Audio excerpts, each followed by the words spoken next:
Stand in the middle of a lifestyle center on a Saturday afternoon and something feels off. The storefronts are colorful, there are restaurants with outdoor seating, people are walking around with coffee cups. On paper, this is a downtown.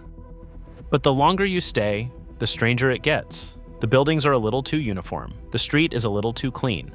The signage follows a coordinated palette that no actual collection of independent businesses would ever accidentally agree on. And then you find the gap between two buildings that leads to the back, and you step through it, and the whole illusion dissolves. Across America, real downtowns have been withering for decades. Developers thought they could rebuild them. They call them town centers. The question is whether they are a worthy replacement or a hollow imitation. The answer, based on spending time in one of the most representative examples in the country, is complicated, and it depends entirely on which part of the development you are standing in. Almost every town and city in America once had a historic downtown core, usually centered on a main street lined with pre-war masonry buildings full of interesting details, quirky little shops, law offices on the second floor, the occasional loft apartment, and the sort of odd museum that only a few people know about. These are very authentic spaces. They have history that anyone can see. And this is something your brain picks up on without you even realizing it. Those downtowns are largely gone now. Many were bulldozed into parking lots, others replaced by windowless office blocks from the 1970s. And if you remember a place you loved visiting as a kid, there is a reasonable chance a highway is running through it right now. Once America gutted its downtowns, it noticed something was missing. And the response was to rebuild them, but cleaner this time, and corporate and all at once. That is what a town center is. The whole area is typically designed as one coordinated project and owned by one entity. Streets, buildings, parking, and open spaces planned simultaneously. The entire site is private property, every street, every plaza, every storefront. Mixed use on paper, a curated blend of retail, restaurants, offices, entertainment, and residential. Pedestrian-friendly layout in the parts that face the street. Unified style or design guidelines throughout, coordinated materials, signage, and lighting, creating a consistent, branded identity. That last part is worth sitting with. A real downtown's identity is the product of accumulated, independent decisions over a century. A town center's identity is a brand guideline document. Ayrsley is a lifestyle center in Charlotte, North Carolina. It sits on South Tryon Street, adjacent to Interstate Loop 485, which is outright hostile to anyone attempting to travel in anything other than a car.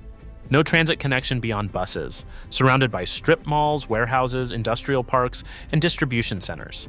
The developers describe it on their website as authentic urban living in the suburbs. That phrase is an oxymoron, which the developers may or may not have noticed. Walking in, the entrance does something right. Two buildings are pushed right to the street with no setback.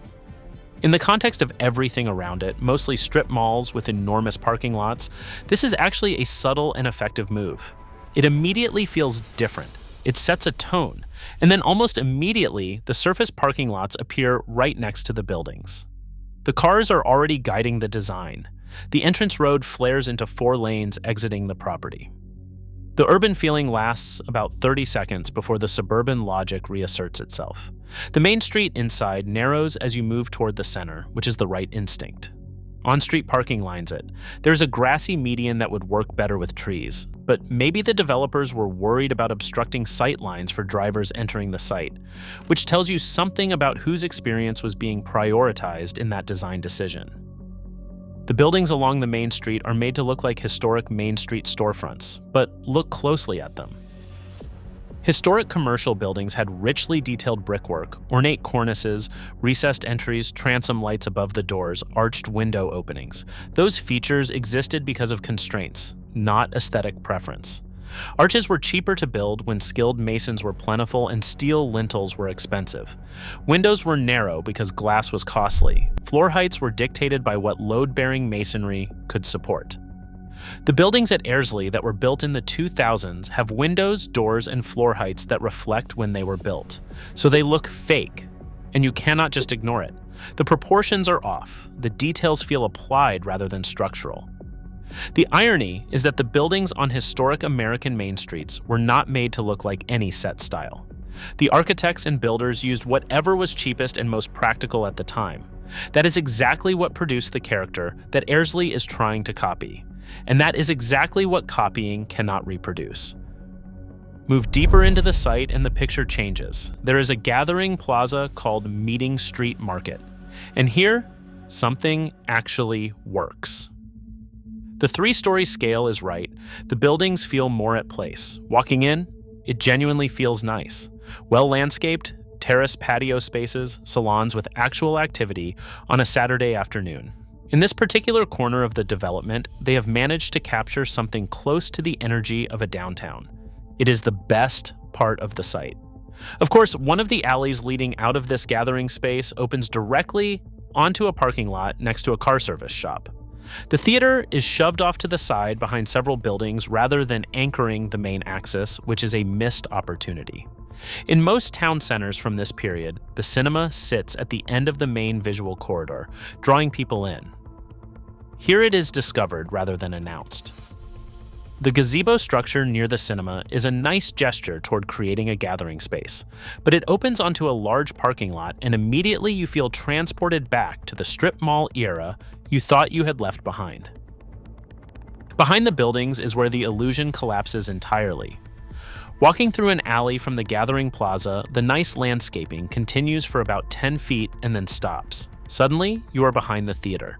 You can hear movies playing faintly through the wall. The space feels deeply wrong, like you are somewhere you should not be, even though this place was designed for people to be in it.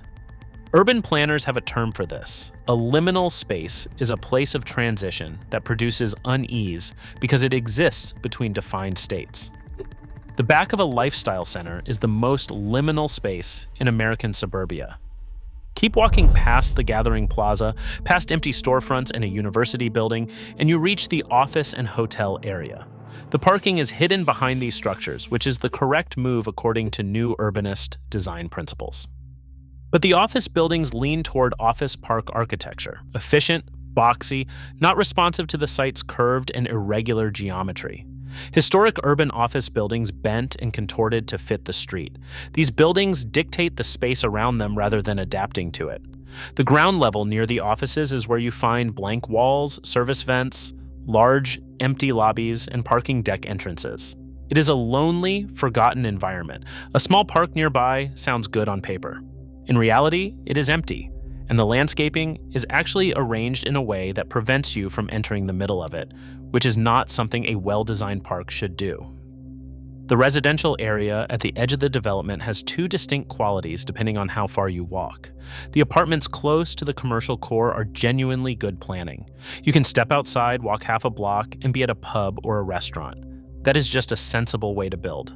The townhouse zone works reasonably well, but walk further down the street called King's Parade, which is such an unserious name that it deserves mentioning, and the quality starts to drop noticeably. It blends into generic suburban townhome development, less to walk to, fewer amenities, a long walk back to the center of the site, some small parks and drainage ponds, nothing that truly connects or activates the area.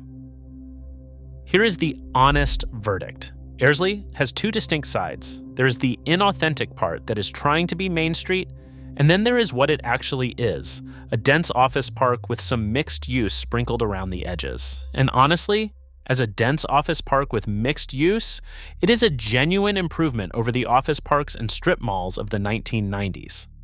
The Gathering Plaza works, the apartments near the commercial core work, the hotels make sense. Somebody walking their dog from their apartment to a coffee shop on a weekday morning is having a fine experience. But there is a strange, soulless quality that you cannot shake. You feel like you are somewhere you should not be, even though it was designed specifically for people to be in it. The renderings for this place, when it was being designed, almost certainly showed crowds of people walking, laughing, sitting in cafes. In reality, almost nobody is strolling around on a Saturday afternoon. The streets are clean and the landscaping is maintained and the whole thing is very empty. Is it a worthy replacement for what was lost? No. But maybe that is too harsh a standard. What was lost took a century to build, through hundreds of independent decisions by hundreds of different owners, in conditions that no longer exist and cannot be recreated. What replaced it was built in 5 years by a single developer following a brand guideline. That gap is not something better design solves. It is something only time, if anything, does. Maybe in 50 years, Ayrsley will have accumulated enough layers to feel like something real. Or maybe the whole thing gets torn down and replaced by whatever comes after the lifestyle center that would, historically speaking, be completely on brand.